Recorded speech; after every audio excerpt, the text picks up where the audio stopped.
April 29th, 1944. 0442 hours. The English Channel. A wall of fire erupts from the midsection of HMCS Athabaskan. A German torpedo has found her ammunition magazine, and 1,400 pounds of high explosive detonate in a single blinding flash that turns night into day. The blast rips the destroyer apart. Steel plates peel back like paper. Men are thrown into the freezing black water covered in burning oil. 128 sailors will die in the next 6 minutes. The captain still alive in the wreckage is screaming into the darkness, not for help. He is screaming at the ship beside him. "Get away, Haida. Get clear." But the commander of that ship, a man who has spent his entire naval career fighting seasickness so severe he can only sleep sitting upright, makes a decision that violates every rule in the Royal Navy's tactical doctrine. He does not run. He turns his ship toward the flames, toward the German shore batteries already ranging his position toward almost certain destruction. His name is Harry DeWolf. He is about to become the most successful surface warfare commander in Canadian history.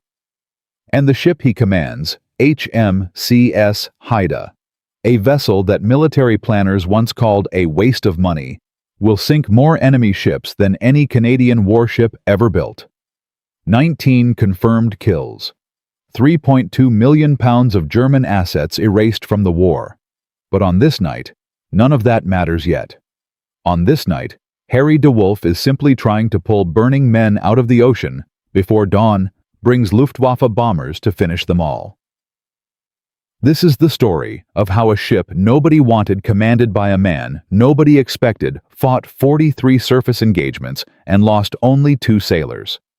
And it begins not with heroism, but with a catastrophic miscalculation that nearly bankrupted Canada's entire naval strategy. September 1939. When war erupts across Europe, the Royal Canadian Navy is a joke. Not a small navy, not an underfunded navy. A joke. 13 ships, 3,000 personnel. Canada, the second largest country on Earth, possesses a fleet smaller than the police boats patrolling Lake Ontario. The British Royal Navy has over 1,000 vessels. The German Kriegsmarine has over 700. Canada has 13. And within weeks, German U-boats begin turning the North Atlantic into a graveyard. Admiral Karl Dönitz, commander of Germany's submarine fleet, has developed a tactic called Rudeltaktik, wolf-pack warfare. Instead of individual submarines hunting alone, Dönitz coordinates groups of 5, 10, sometimes 20 U-boats to converge on a single convoy simultaneously. The results are catastrophic. In 1940 alone, German submarines sink over 1,000 Allied merchant ships. 4 million tons of supplies intended for Britain lie on the Atlantic floor. Food, fuel, ammunition tanks, aircraft. Everything Britain needs to survive is being torpedoed faster than factories can replace it. Winston Churchill will later admit the U-boat threat was the only thing that truly frightened him during the entire war. Britain is starving. The Atlantic lifeline is bleeding out. And Canada, with its 13 pathetic ships, is supposed to help stop it. Ottawa responds with the only strategy available to a nation with no navy. Build cheap. Build fast. Build hundreds. The Flower-class corvette becomes Canada's answer. A tiny 925-ton escort vessel that costs just £20,000 to construct. For context, a British destroyer costs $200,000. A fleet carrier costs millions. The corvette costs less than a wealthy Toronto businessman's house. They are slow. They are cramped. They roll so violently in Atlantic seas that crews call them the ships that would roll on wet grass. But they carry depth charges and ASDIC submarine detection equipment, and Canada can build 10 of them for the price of a single destroyer. By 1943, Canada has built over 100 corvettes. They are performing exactly as designed, escorting convoys across the Atlantic, hunting U-boats, dying in terrible numbers, but buying time for Britain to survive. The strategy is working. Crude, brutal, expensive in human life, but working. And then someone in naval headquarters makes a decision that makes absolutely no financial sense. In the middle of this desperate penny-pinching war for Atlantic survival, Canada orders 4 tribal-class destroyers from British shipyards. Cost per unit: £520,000 for a single ship. That is 26 corvettes, 26 submarine hunters, 26 vessels that could be protecting convoys right now, while sailors are dying in the freezing Atlantic. Instead, Canada spends £8 million on 4 oversized, overpowered gun platforms designed for a type of warfare that has nothing to do with the Battle of the Atlantic. The Tribal class is a surface warfare destroyer. 8 4.7-inch guns, 4 twin turrets capable of 36 knots. She is built to fight other destroyers, not hunt submarines.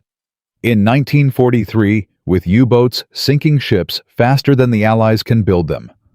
Ordering tribals is like buying a Formula One race car when you need ambulances.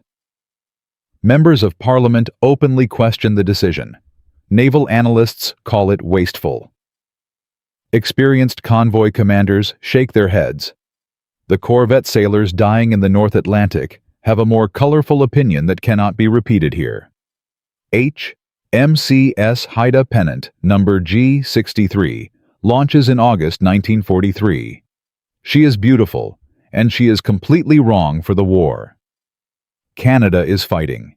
Too expensive for convoy work. Too specialized for general patrol. Too few in number to make a strategic difference in the Atlantic. She is a solution looking for a problem. And the man assigned to command this magnificent white elephant is Commander Harry DeWolf, a career naval officer from Bedford, Nova Scotia, who suffers from a condition so absurd it seems like fiction. Chronic debilitating seasickness. Harry DeWolf, destroyer captain, gets violently ill every time his ship leaves harbor. He has fought this condition for 20 years, since his first day at the Royal Naval College of Canada in 1918. Every posting, every cruise, every patrol. The nausea never stops. He cannot sleep lying down, because the ship's motion makes the sickness unbearable. He sleeps sitting upright in a chair on the bridge, catching fragments of rest between watches. His officers know. His crew knows. Nobody talks about it because DeWolf is, despite this ridiculous handicap, one of the most tactically brilliant officers in the Canadian Navy. Before Haida, he served as staff officer operations in St. John's, Newfoundland, coordinating the very convoy escorts that his new ship is too expensive to join. He understands the Atlantic War intimately. He knows what corvettes can do and what they cannot. And he knows, even as he takes command of this financially questionable destroyer, that Haida's capabilities are being wasted on the wrong mission. Then in January 1944, everything changes with a single order from the Admiralty. The Allied High Command is planning the largest amphibious invasion in human history. D-Day. Operation Overlord. 156,000 troops will cross the English Channel on June 6, 1944. But there is a problem that corvettes cannot solve. The German Navy has stationed flotillas of destroyers, torpedo boats, and fast attack craft along the French coast. Elbing-class torpedo boats. Narvik-class destroyers. Vessels specifically designed to intercept and destroy invasion fleets. If these German surface ships are still operational, when D-Day arrives, they will tear into the landing craft like wolves into sheep. Thousands of soldiers will die in the water before ever reaching the beach. The Admiralty forms the 10th Destroyer Flotilla at Plymouth. Its mission is simple and extremely dangerous. Clear the English Channel of every German surface vessel before June 6th. Hunt them down. Engage them at night in the narrow mine-infested waters between England and France. Sink them, or drive them into port where they cannot threaten the invasion fleet. This is not submarine hunting. This is surface warfare. Ship against ship. Gun against gun. Exactly the mission the tribal class was designed for. Exactly the mission that justifies every penny of that ridiculous £520,000 price tag. HMCS Haida and her sister ship, HMCS Athabaskan, are assigned to the 10th Flotilla. DeWolf reads the operational orders, and for the first time since taking command, the numbers make sense. April 25, 1944. Haida's first major engagement. Radar operators detect 3 contacts at 21,000 yards. German Elbing-class torpedo boats, T-29, T-24, and T-27 running along the French coast. Despite the modest designation of torpedo boat, Elbings are effectively destroyers. 1,754 tons, 4 105mm guns, capable of 33 knots. They are fast, well-armed, and their crews have been fighting in the Channel for months. DeWolf orders flank speed.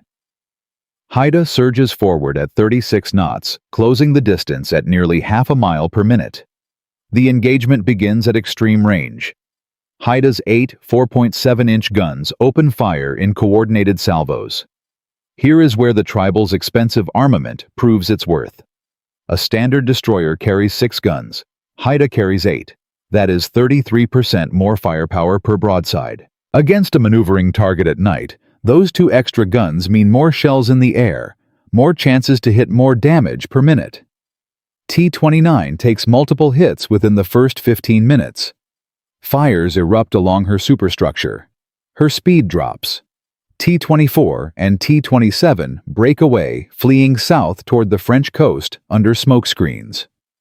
DeWolf maintains fire on the crippled T-29. At 0250 hours, 43 minutes after first contact, T-29 rolls over and sinks. Germany has just lost a vessel worth 550,000 pounds and 18 months of construction time.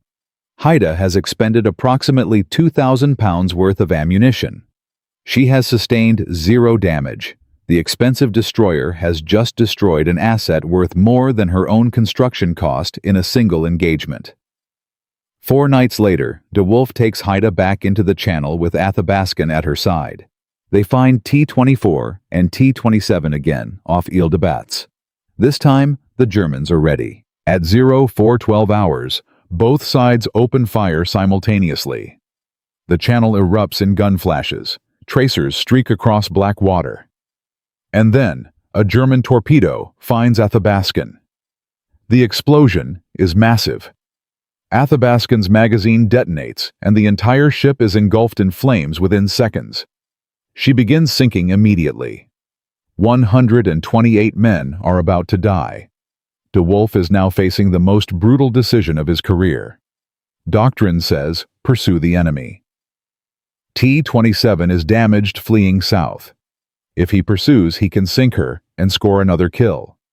If he stops to rescue survivors, he loses the tactical advantage and exposes Haida to German shore batteries that are already adjusting their aim toward the burning wreckage. The cost-benefit analysis is ruthlessly clear. Haida is worth 520,000 pounds. She is one of only 4 tribals in the Canadian Navy. Risking her to save a few dozen survivors makes no strategic sense. DeWolf splits the difference in a way that should not work but does. He pursues T-27 at maximum speed, firing everything driving the damaged German ship toward the French coast until her captain has no choice but to ground her on the rocks. Then DeWolf does something extraordinary. He turns Haida around. He drives back through waters now covered by German artillery. He brings his destroyer alongside the oil slick where Athabaskan's crew is drowning. Scrambling nets go over the sides. Haida's sailors reach down into the freezing water and begin pulling survivors aboard by hand. German shells are falling around them.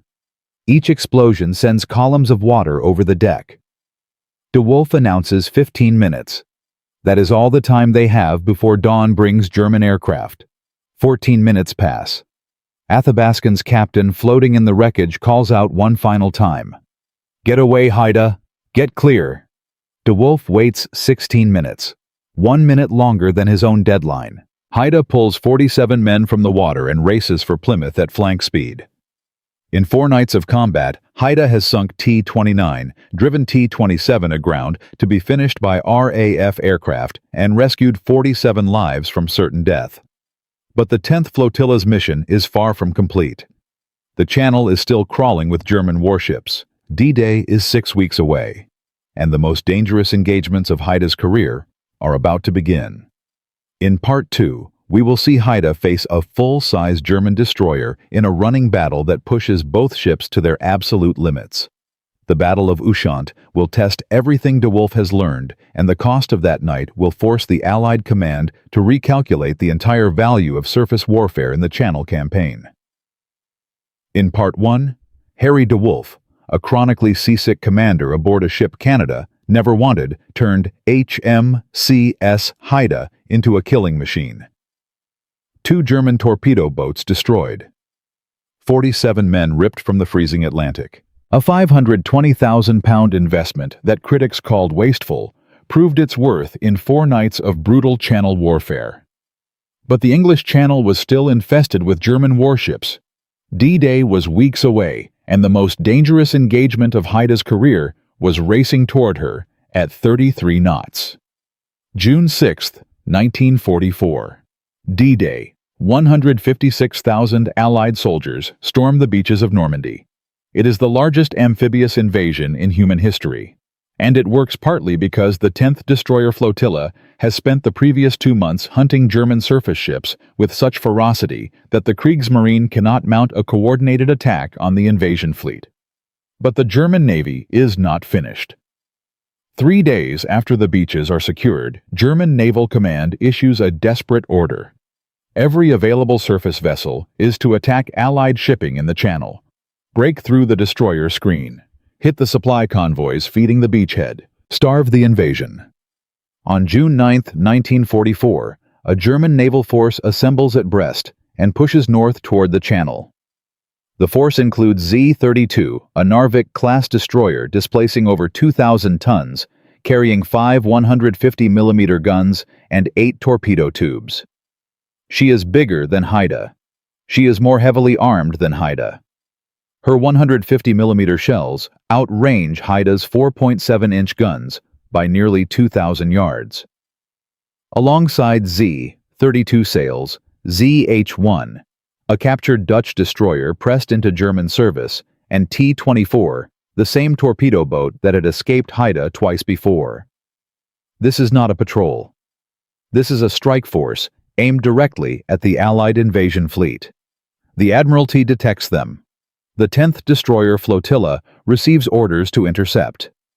HMS Tartar, HMS Ushant, HMCS Haida, and HMCS Huron race south at maximum speed.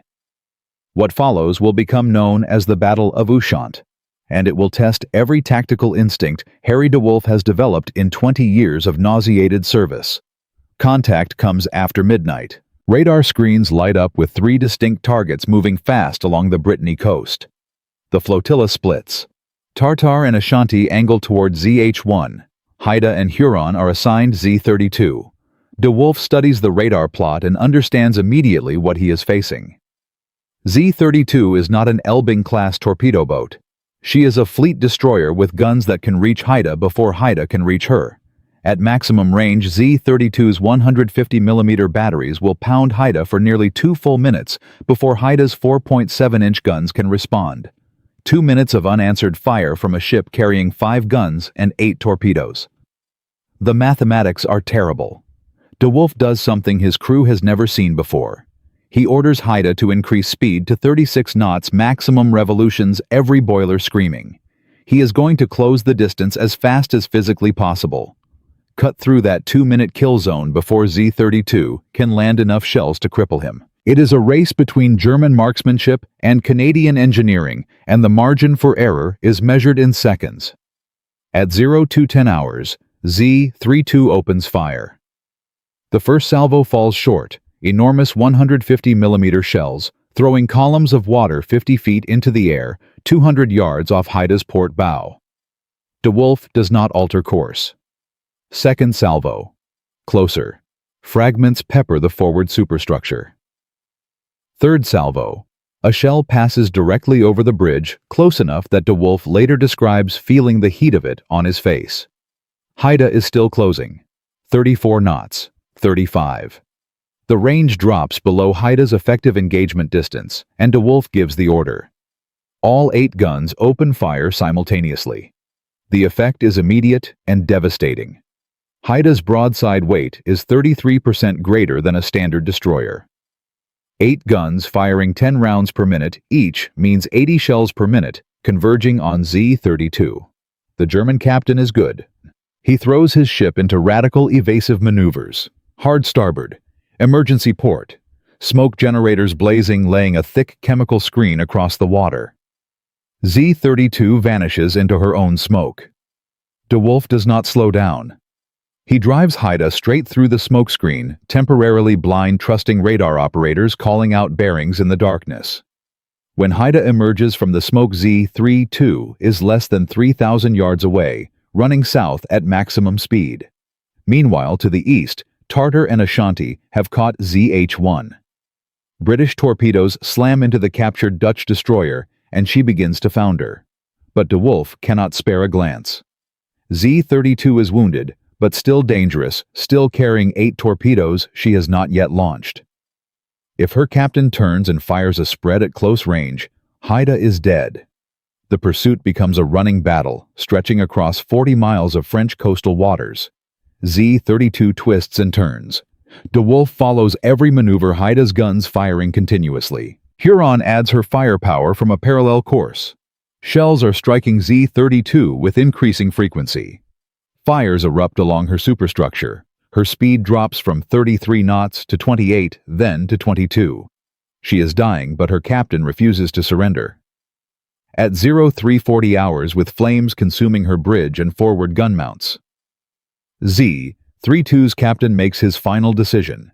He turns his crippled destroyer toward the Ile de Bots and drives her onto the rocks at full speed. The same tactic DeWolf had forced on T-27 weeks earlier. Ground the ship. Save the crew. Deny the enemy a sinking. But DeWolf is not finished. He and Huron continue pouring fire into the grounded destroyer until she is an inferno burning from bow to stern, ammunition cooking off in random explosions that light up the French coast like fireworks. The Battle of Ushant is over. Germany has lost 2 destroyers and a torpedo boat in a single night. Combined value exceeds £1 million. Allied expenditure is less than £5,000 in ammunition. 0 Allied ships damaged. 0 Allied sailors killed. The exchange rate is so lopsided that when the Admiralty reviews the action report, they initially suspect the numbers are wrong. But the real significance is strategic, not financial. Z-32, ZH-1, and T-24 were heading to attack D-Day shipping. If they had broken through, if the 10th Flotilla had not intercepted them, German torpedoes would have hit troop transports and supply ships feeding the Normandy beachhead. How many soldiers would have died? How many tanks never delivered? How many days would the invasion have stalled? The answer cannot be calculated in pounds. It can only be measured in lives that were never lost, because Harry DeWolf drove his ship through a German smokescreen at 36 knots. 2 weeks later, June 24th. The war beneath the waves reaches Haida's doorstep. RAF Liberator bombers detect U-971 running on the surface northwest of Brest. Depth charges force the submarine under, but she is damaged, unable to dive deep. Haida and HMS Eskimo are vectored to the submarine's last known position. What follows is 90 minutes of systematic hunting that demonstrates a capability nobody expected from a tribal-class destroyer. Haida was never designed for anti-submarine warfare. Her ASDIC equipment is standard, not specialized. Her depth charge racks carry fewer charges than a corvette. Every critic who called her a waste of money pointed to exactly this limitation. Tribals cannot hunt submarines. That is what corvettes are for. But DeWolf has spent months coordinating convoy escorts from St. John's.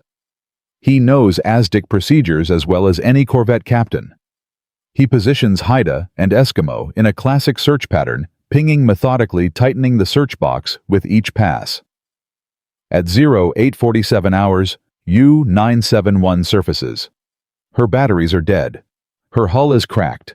She cannot run and she cannot dive. Both destroyers open fire with everything. 4.7-inch main guns, Bofors 40 mm, Oerlikon 20 mm. The submarine is hit by dozens of shells in the first 30 seconds. She goes down in 4 minutes. Germany loses a vessel worth 550,000 pounds and 9 months of specialized construction time. Haida expends 800 pounds of ammunition. The ship that cannot hunt submarines has just killed one. August 5, 1944. Operation Kinetic. The 10th Flotilla receives orders to attack German coastal convoys running along the Brittany coast. These convoys are supplying Wehrmacht forces resisting the Allied breakout from Normandy. Every ton of ammunition that reaches German troops means more Allied casualties. Every convoy destroyed weakens the German defense. Haida leads the strike force into waters so close to shore that German coastal batteries can reach them. Minesweepers, M263 and M486. Patrol boat V414. Merchant vessels carrying supplies for troops fighting and killing Allied soldiers less than 50 miles inland. Haida opens fire at 0058 hours. M263 takes a full broadside and her magazines detonate. The explosion is so violent that debris rains down on Haida's deck from hundreds of yards away. M486 tries to flee. She makes it 49 minutes before Haida's guns find her engine room, and she rolls over at 0147. Then it happens. The moment every sailor on Haida has dreaded since April. During the engagement with the remaining German vessels, a 105 mm shell fired from a German patrol boat strikes Haida's Y turret. The shell penetrates the gun shield and explodes inside the turret. Ordinary Seaman William Sear and able Seaman Werner Bone are killed instantly. 8 more sailors are wounded. It is the first and only time in the entire war that enemy fire kills a member of Haida's crew. The turret is destroyed. Twisted metal shattered gun barrels, blood on the deck plates. Any other ship might withdraw. DeWolf does not.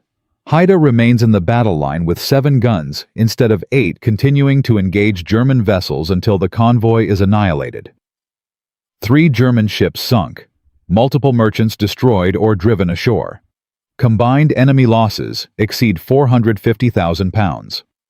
Canada's cost is 2 irreplaceable lives and 15,000 pounds in repairs. The numbers balance in Haida's favor. They always do. But DeWolf does not celebrate this engagement. He writes personal letters to the families of Sear and Bone. He does not mention exchange rates or strategic value. He writes about their courage, their professionalism, their sacrifice. The balance sheet does not record what those letters cost him. By September 1944, 5 months after joining the 10th Flotilla, HMCS Haida's record stands at 14 confirmed kills in the Channel campaign alone.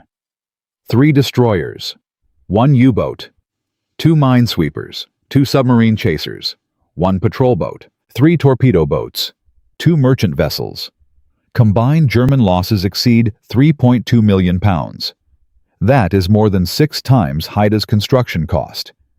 Canadian expenditure across all engagements totals roughly 40,000 pounds in ammunition and repairs. No other Canadian warship in history comes close.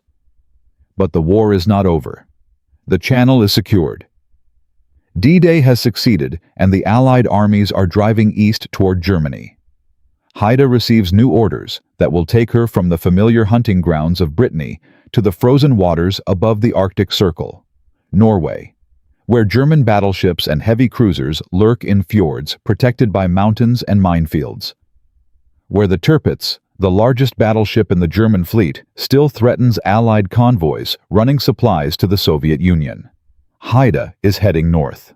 The waters are colder, the enemies are bigger, and the 19 kill marks that will eventually be carved into her bridge rail are not yet complete. In Part 3, HMCS Haida enters the most dangerous waters of the European war. Arctic convoys where temperatures freeze spray into ice on the deck, where German aircraft attack in waves, where a single torpedo from a lurking U-boat can send 500 men into water so cold that survival time is measured in minutes, not hours. DeWolf's seasickness will reach its worst. His crew will be pushed beyond exhaustion, and Haida will face a threat that no amount of firepower can overcome. The Arctic does not care how many guns you carry.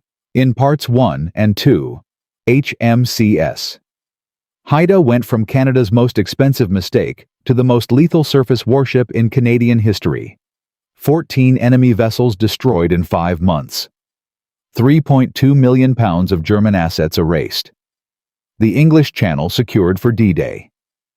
All commanded by Harry DeWolf, a man so seasick he slept sitting upright. But as September 1944 arrived, the Channel War ended and Haida received orders that would test her in ways no amount of firepower could solve. The Arctic, where the ocean itself was the deadliest enemy. And this is where the story of HMCS Haida stops being about killing and starts being about survival. October 1944. The war in Europe is entering its final act. Allied armies are driving east across France and into Belgium. The Wehrmacht is retreating on every front. But in the frozen waters above Norway, the German Navy remains dangerous. The Kriegsmarine has concentrated its remaining heavy units in Norwegian fjords. Battleship Tirpitz, though damaged by RAF bombers, still lurks in Tromsø Fjord like a wounded predator. Heavy cruisers, destroyers, and over 100 U-boats operate from Norwegian bases, threatening the Arctic convoy route between Britain and the Soviet Union. Stalin is demanding supplies. Tanks, trucks, ammunition, food. The Soviets are bleeding Germany on the Eastern Front, killing more German soldiers every month than the Western Allies combined. But the Soviet war machine runs on Western fuel and Western steel delivered by Arctic convoys. Every convoy that gets through shortens the war.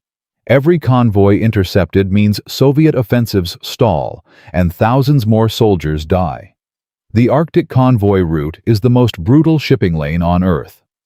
From Scotland to Murmansk, convoys must sail within range of German air bases in Norway, through waters patrolled by U-boats, past fjords hiding surface raiders in seas, where winter temperatures drop to -30 degrees and waves routinely reach 40 feet. Spray freezes on contact.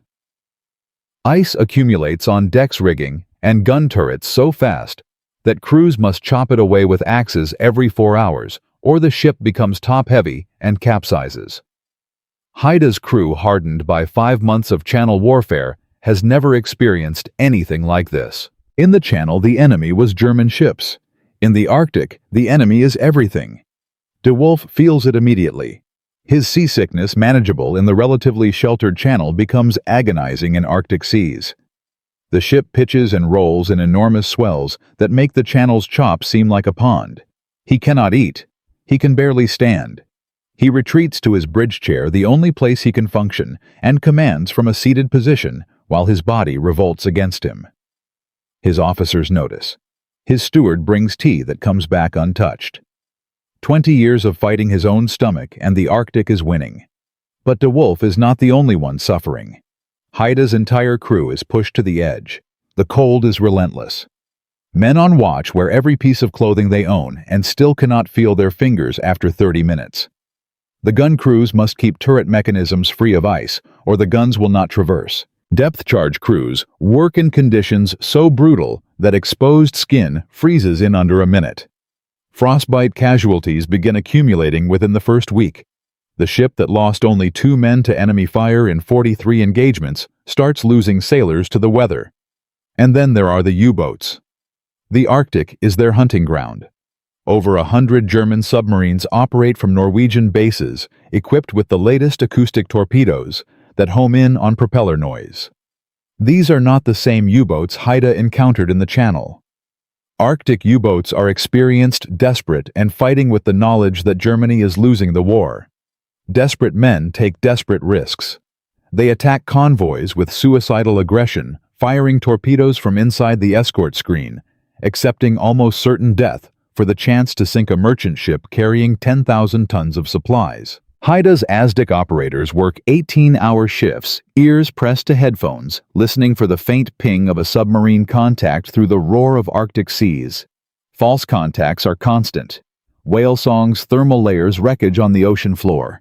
Every false alarm triggers a depth charge run that exhausts the crew and depletes ammunition. Every missed contact could mean a torpedo striking a merchant ship loaded with aviation fuel that explodes like a bomb, killing everyone aboard in seconds. November 1944. Haida escorts convoy RA-61A from Murmansk back to Scotland. 32 merchant ships loaded with returning ballast and wounded Soviet sailors. The convoy is shadowed by German reconnaissance aircraft from the moment it leaves port. DeWolf knows what the aircraft mean. They are vectoring U-boats to the convoy's position, building a wolf pack ahead of the convoy's track. Somewhere in the darkness ahead, German submarines are forming a line across the convoy's path waiting. But this is not something that terrifies DeWolf.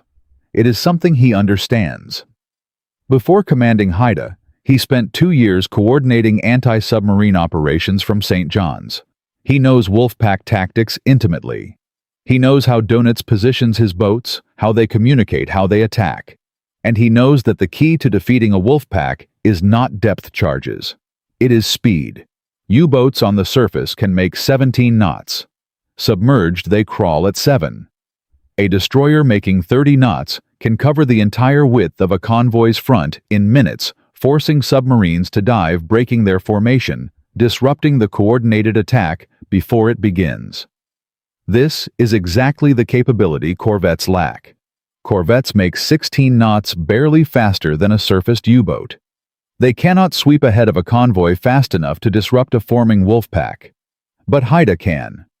DeWolf pushes Haida ahead of the convoy at 32 knots, sweeping a wide arc across the convoy's projected path. ASDIC pinging, radar scanning, every sensor Haida carries reaching into the Arctic darkness. At 0317 hours, radar detects a surfaced contact 8,000 yards ahead. DeWolf orders flank speed. Haida surges forward. The U-boat's lookouts spot the destroyer too late. She crash dives, but Haida's ASDIC operators have her. Depth charges go over the side in a diamond pattern. The sea erupts. Oil bubbles to the surface. The contact disappears. DeWolf does not stop to confirm the kill. He swings Haida northwest and runs another sweep. Second contact at 0341 hours. Another U-boat forced to dive. More depth charges. The Wolfpack's formation is breaking apart. Submarines that should be positioning for a coordinated dawn attack are instead diving for their lives, scattered across miles of ocean, unable to communicate, unable to coordinate. By dawn, the Wolfpack has dissolved. Convoy RA-61. A passes through the patrol line without losing a single ship. No confirmed submarine kills for Haida that night. The depth charges may have damaged boats, may have forced them to abort patrols, but no wreckage surfaces, no confirmed sinking. The accountants would record 0 results. But the strategic impact is enormous. 32 merchant ships delivered safely. Thousands of tons of supplies protected. Soviet wounded brought home alive. All because a tribal-class destroyer, the ship that was never designed for anti-submarine work, used her speed advantage to shatter a wolfpack before it could attack. The irony is devastating. Every critic who said Canada should have built corvettes instead of tribals was right about one thing. Corvettes are better submarine hunters. They carry more depth charges, more sensitive ASDIC, more patience. But they cannot do what Haida did that night. They cannot run 32 knots into the teeth of a wolfpack and scatter it through sheer speed and aggression. The expensive ship did what cheap ships could not, again. December 1944 through April 1945. Haida continues Arctic convoy duty through the worst winter in recent memory. The ship suffers constant mechanical strain. Ice damages radar equipment. Cold cracks hydraulic lines. Boiler tubes corrode in salt spray. The 15,000 pounds in channel battle repairs seem trivial compared to the ongoing punishment of Arctic operations. Haida's engineering crew performs miracles, fabricating replacement parts from whatever metal they can find, keeping the ship operational through ingenuity and stubbornness.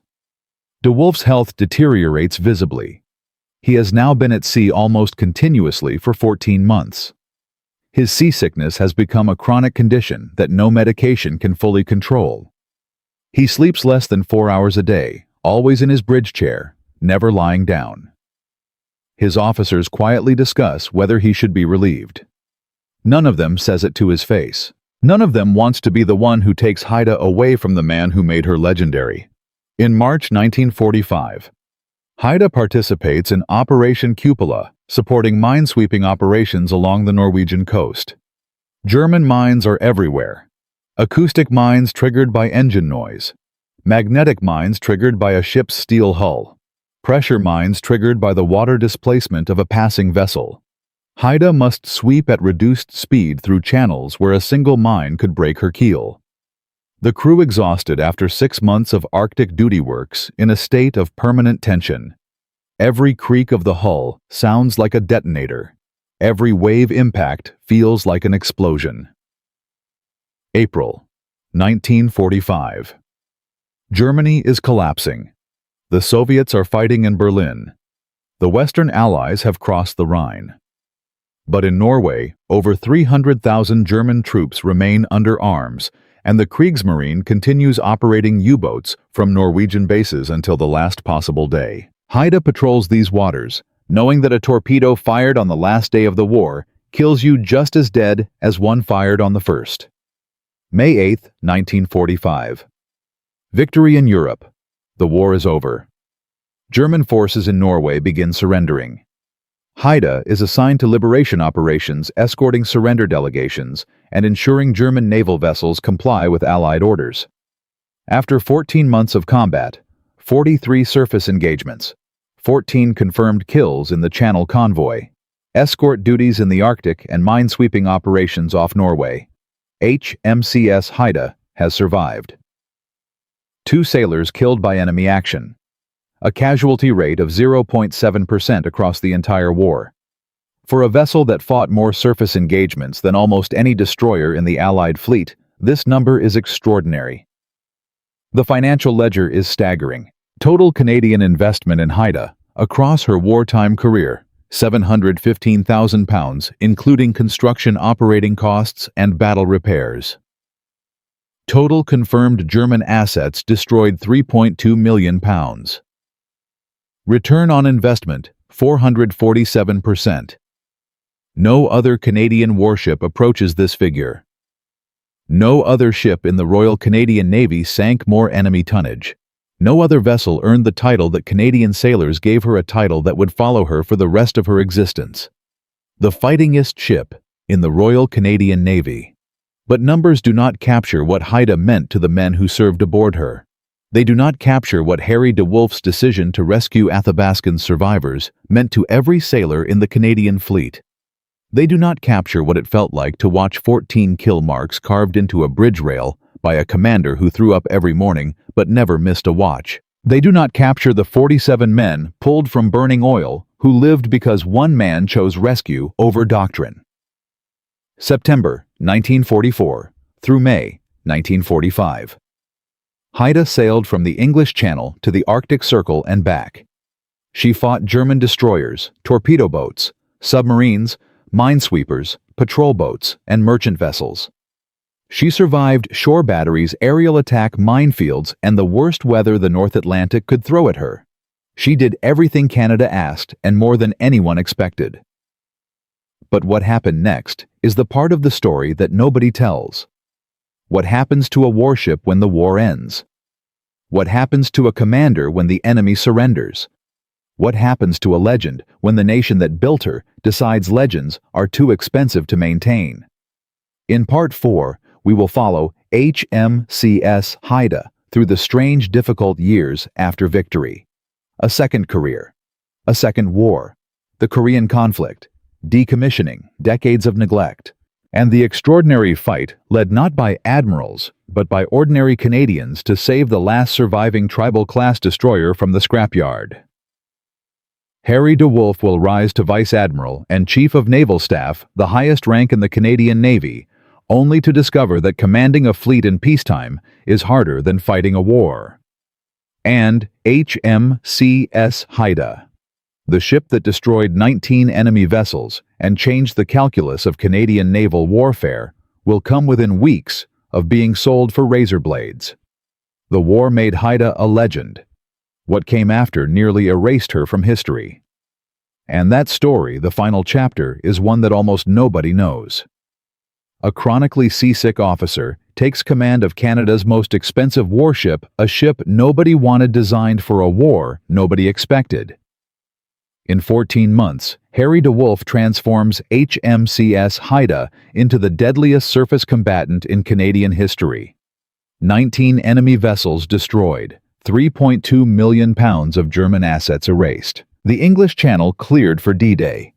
Arctic convoys protected through the worst winter of the war. 2 sailors killed across 43 engagements. A casualty rate so low it seems fictional. But when the guns fell silent in May 1945, the story did not end. It twisted in a direction nobody saw coming. Because the hardest battle HMCS Haida ever fought was not against German destroyers or Arctic storms. It was against Canada itself. September 1945. Haida returns to Halifax Harbor. Thousands line the waterfront. The Fightingest Ship in the Royal Canadian Navy comes home to cheering crowds, waving flags, and a nation that has no idea what to do with her. The war is over. Canada is demobilizing at staggering speed. A navy that swelled to over 400 ships and nearly 100,000 personnel is collapsing back to peacetime levels. Ships are being paid off by the dozen. Crews are going home to farms, factories, and classrooms. The government wants peace dividends, not warship maintenance bills. Haida is birthed. Her crew is dispersed. The ship that destroyed more enemy tonnage than any Canadian vessel in history sits quietly rusting at her mooring. Harry DeWolf steps ashore and into a career trajectory that seems like reward but feels like exile. He is promoted, repeatedly. Captain, then Rear Admiral, then Vice Admiral. In 1956, he becomes Chief of Naval Staff, the highest-ranking officer in the Royal Canadian Navy. The seasick destroyer captain now commands the entire fleet. But commanding a peacetime navy is nothing like commanding Haida.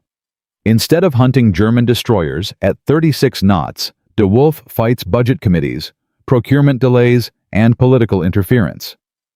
Instead of making split-second tactical decisions in the dark, he writes memoranda, justifying why Canada needs a navy at all. The man who rescued 47 sailors from burning water, while German shells bracketed his ship, now spends his days in Ottawa boardrooms arguing over appropriations. His seasickness never leaves him. Even as Chief of Naval Staff, even during ceremonial cruises on calm seas, the nausea persists. 20 years of command at sea, and his body never adapted. He never complained. He never used it as an excuse. He never let anyone see how much it cost him to stand on a bridge when his stomach was in revolt. His officers knew. His stewards knew. Nobody spoke of it because DeWolf made it irrelevant through sheer performance. The Distinguished Service Order for rescuing Athabascan's survivors. The Distinguished Service Cross for destroying Z-32. Mentioned in dispatches twice. One of the most decorated naval officers in Canadian history, and he spent his entire career fighting 2 enemies simultaneously, one on the ocean and one in his own body. DeWolf retires in 1960. He lives quietly in Ottawa, then moves to Chester, Nova Scotia. He does not write memoirs. He does not give lectures. He does not appear on television documentaries. When historians come asking about the Channel battles, about Athabascan, about the 14 kill marks he personally carved into Haida's bridge rail, he answers politely but briefly. He is not interested in being a legend. He was interested in doing his job. Harry DeWolf dies on December 18, 2000, at the age of 97. Canada loses its greatest surface warfare commander, and most Canadians have never heard his name. But Haida's fate after the war is even more dramatic than her commander's quiet retirement. Korea, 1952. 7 years after World War II, HMCS Haida returns to combat. The Korean War sends her to the Pacific, where she patrols the Korean coast. bombards shore positions, and participates in the United Nations naval blockade. She fires her guns in anger for the first time since 1945. Different ocean, different enemy, same ship. Haida serves 2 tours in Korean waters, adding to her operational record, but never matching the intensity of the Channel campaign. Korea proves that the tribal-class design, now nearly 15 years old, still has value. Speed, firepower, and versatility remain relevant, even as the jet age transforms warfare around her. After Korea, Haida undergoes a major refit. New radar, new fire control systems, updated anti-submarine weapons. The Royal Canadian Navy is modernizing, and Haida adapts. She serves through the 1950s as a training ship and fleet escort, introducing a new generation of Canadian sailors to destroyer operations. Young officers who will command Cold War frigates and missile destroyers learn their craft on Haida's bridge, walking the same deck plates, where DeWolf stood touching the same rail where 14 kill marks are still visible. But by 1963, Haida is obsolete, 20 years old. Her hull is tired, her machinery is worn. Modern destroyers carry guided missiles that can strike targets 50 miles away. Haida's 4.7-inch guns, devastating against German Elbings in 1944, are relics of a vanishing era. The Royal Canadian Navy decommissions her on October 11, 1963. She is towed to the reserve fleet at Sydney, Nova Scotia, and left to wait. Wait for what nobody says. Everyone knows. The scrapyard. That is where old warships go. They are sold for pennies per ton cut apart, with torches melted down into steel that becomes razor blades and filing cabinets. 27 tribal-class destroyers were built during World War II-13 for the Royal Navy, 8 for the Royal Canadian Navy, 6 for the Royal Australian Navy. Of those 27, 13 were sunk during the war. Every single survivor was scrapped after the war. Every one. Except that nobody had scrapped Haida yet. And this is where ordinary Canadians did something extraordinary. In 1964, a group of citizens in Toronto formed a private organization with a single objective: save HMCS Haida from the breakers. They had no government funding, they had no corporate sponsors, they had no political connections. What they had was stubbornness and the conviction that the most successful warship in Canadian history deserved better than razor blades. They lobbied members of Parliament. They wrote letters to newspapers. They organized petitions. They raised money through donations that came in $5 bills and $10 checks from veterans, school children, and people who had never been to sea, but understood that some things are worth preserving. The government resisted. Maintaining a museum ship costs money. Berthing fees, insurance, conservation, staffing. Treasury officials calculated the annual cost and recommended scrapping. The financial logic was identical to the logic that nearly prevented Canada from building tribals in the first place. Too expensive, not cost-effective. Better to spend the money elsewhere. The parallel is painful. In 1943, critics said Haida cost too much to build. In 1964, critics said she cost too much to save. Both times the accountants were technically correct. Both times they were profoundly wrong about value. The campaign to save Haida lasted years. The ship sat deteriorating while bureaucrats debated her fate. Rust crept across her hull. Paint peeled from her superstructure. The 14 kill marks on her bridge rail weathered in salt air. Every month of delay meant more damage, more cost, more arguments from those who said it was already too late. The citizens group refused to stop. They kept raising money, kept writing letters, kept demanding that Canada honor the ship that had honored Canada. In 1965, Haida was towed to Toronto and opened as a museum ship at Ontario Place. It was not a government decision. It was a people's decision. Ordinary Canadians saved their most extraordinary warship through persistence that would have made Harry DeWolf proud. For nearly 40 years, Haida sat in Toronto's waterfront, visited by millions. Her guns pointed silently across Lake Ontario, her bridge accessible to anyone willing to climb the ladder and stand where DeWolf stood. In 2003, Haida was towed to her final home. Hamilton, Ontario. Pier 9. She was designated a National Historic Site of Canada, the only individual vessel in the Canadian fleet to receive that distinction. She was named the ceremonial flagship of the Royal Canadian Navy, a title she holds to this day. The last surviving tribal-class destroyer out of 27 built. Every other tribal is gone, sunk, scrapped, forgotten. Only Haida remains. There is a lesson in this story that goes beyond naval warfare. It is a lesson about matching tools to tasks and having the wisdom to know the difference. Canada could not afford hundreds of tribals. It did not need to. 4 tribals deployed where their capabilities mattered achieved strategic effects that no number of corvettes could replicate. The corvette won the Battle of the Atlantic through ubiquity and persistence. Cheap, numerous, expendable. The tribal won the Battle of the Channel through speed and firepower. Expensive, rare, irreplaceable. Different missions demanded different tools. The error was never in building tribals. The error would have been in using them for the wrong mission. Consider how many military decisions, how many business decisions, how many personal decisions fail, because people insist on applying the same solution to every problem. The hammer that sees every challenge as a nail. Canada's genius was not building Haida. Canada's genius was recognizing in January 1944 that the war had changed and Haida's moment had arrived. The 10th Destroyer Flotilla needed surface warfare specialists. Haida was a surface warfare specialist. The match was perfect. The results were historic. This principle echoes across every conflict since.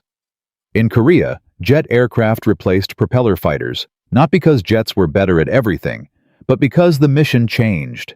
In Vietnam, helicopters transformed warfare, not because they replaced tanks, but because they served a role no tank could fill. Today, autonomous drones are not replacing aircraft carriers. They are filling a role that aircraft carriers were never designed for. Different tools for different tasks. The lesson Haida taught in 1944 remains the most fundamental principle of strategic resource allocation. And there is one final detail that most people do not know. When Harry DeWolf carved those 14 kill marks into Haida's bridge rail during the Channel Campaign, he used a simple folding knife. Nothing ceremonial, nothing official, just a working tool cutting notches into painted steel after each engagement. Those marks were never formally authorized. No regulation required them. No superior ordered them. DeWolf carved them because submariners painted kill flags and fighter pilots painted victory crosses, and he believed his crew deserved the same visible record of what they had accomplished. After the war, when Haida was refitted for Korea, shipyard workers painted over the bridge rail. The kill marks disappeared under layers of gray naval paint. For decades, they were invisible. Visitors to the museum ship walked past the rail without knowing what lay beneath.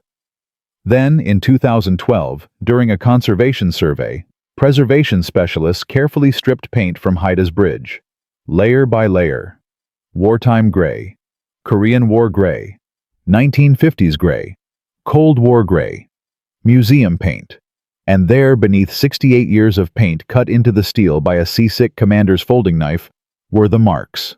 14 notches, still sharp, still readable, still counting the ships that went down because a 520,000-pound investment was deployed where it mattered.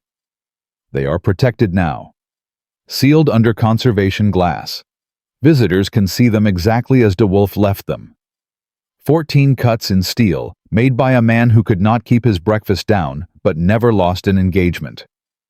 From a chronically seasick lieutenant who could only sleep sitting upright to the commander of the deadliest warship in Canadian history. Harry DeWolf proved that the value of any weapon, any tool, any person is determined not by cost, but by deployment. Build the right capability. Wait for the right moment. Strike without hesitation. Haida cost 520,000 pounds and returned 3.2 million in destroyed enemy assets. She protected the D-Day invasion fleet. She scattered Arctic wolf packs. She survived 43 engagements with a casualty rate of 0.7%. And 70 years after her last shot was fired, she still floats in Hamilton Harbor, the last of her kind, carrying 14 knife marks beneath conservation glass that tell the only story that matters. Sometimes the most expensive option is the cheapest. Sometimes the man who cannot stop vomiting is the best commander you have. Sometimes the ship nobody wanted becomes the ship nobody can forget. If you know another story like this, a weapon, a person, an idea that everyone dismissed until it changed everything, share it in the comments. History is full of decisions that looked insane on paper and brilliant in hindsight. Haida was one of them. She will not be the last. Subscribe to hear more stories the textbooks left out. Because the best history is not found in chapters about generals and presidents. It is found in the kill marks carved by a seasick man with a folding knife standing on a bridge rail in the English Channel, counting the ships he sent to the bottom. That is the story of HMCS Haida, the fightingest ship in the Royal Canadian Navy. And those 14 notches in steel say everything that needs to be said.